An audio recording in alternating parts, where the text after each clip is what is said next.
Hello guys, welcome back. Today we will learn some extra tools of the RE module and the capabilities that this module possesses. Just to recall, regular expressions are powerful tools for pattern matching within strings. Now there are some special characters that have special meanings within the RE module. We will cover some of them.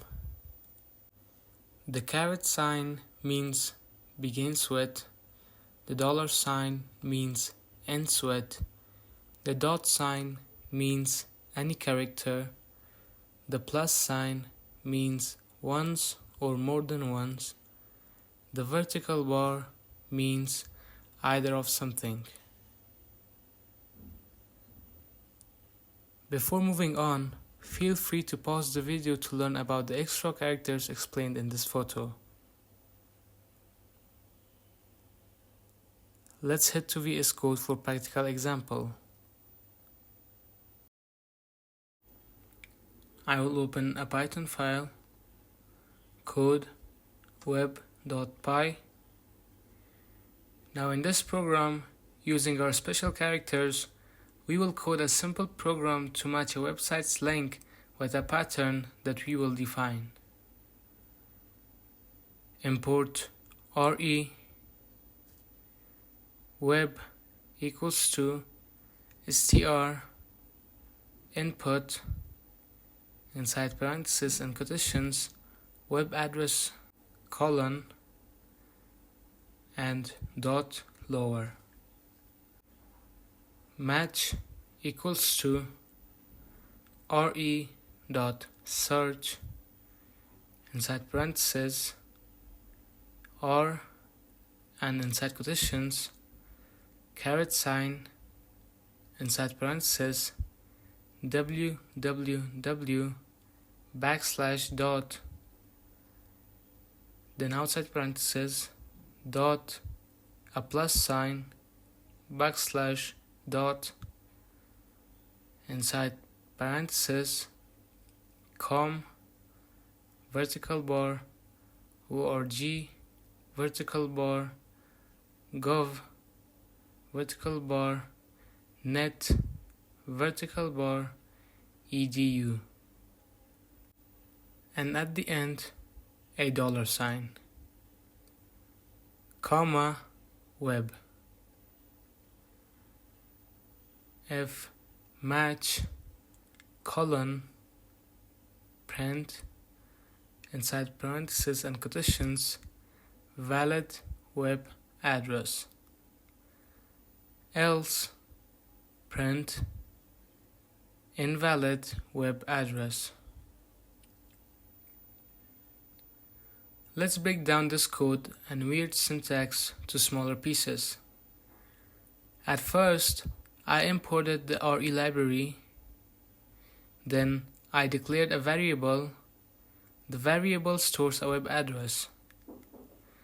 Then I declared a new variable that stores the result of the matching process. The search function is a function that comes with the RE library and is used for matching strings and patterns. Inside the search function, the pattern that I defined is as follows. The R string stands for raw string, which interprets some characters especially. Inside the quotations, we have our pattern. The caret sign means that the string should start with something to the right of the sign. In this case, the www dot. Inside parentheses, we group the www with the dot prefix with a backslash so that Python doesn't get confused. The dot sign outside of the parentheses means any character. It means after www dot, anything, string or integer can come. The plus sign means that the string or integer must come at least once, or it can come more than once too. Backslash dot again means the dot sign, not the special dot.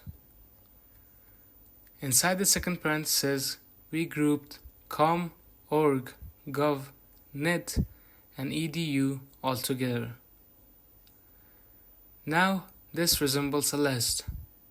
If the user types in one of the specified domain names, the pattern results in true. The vertical bars mean that the domain can be either of the above elements. Finally, the $sign means that the address must end with one of the above domain names. And at the end, using conditionals, we notify users whether their address is valid or vice versa. Remember that this is just a simple example, not an actual program for determining the validity of addresses.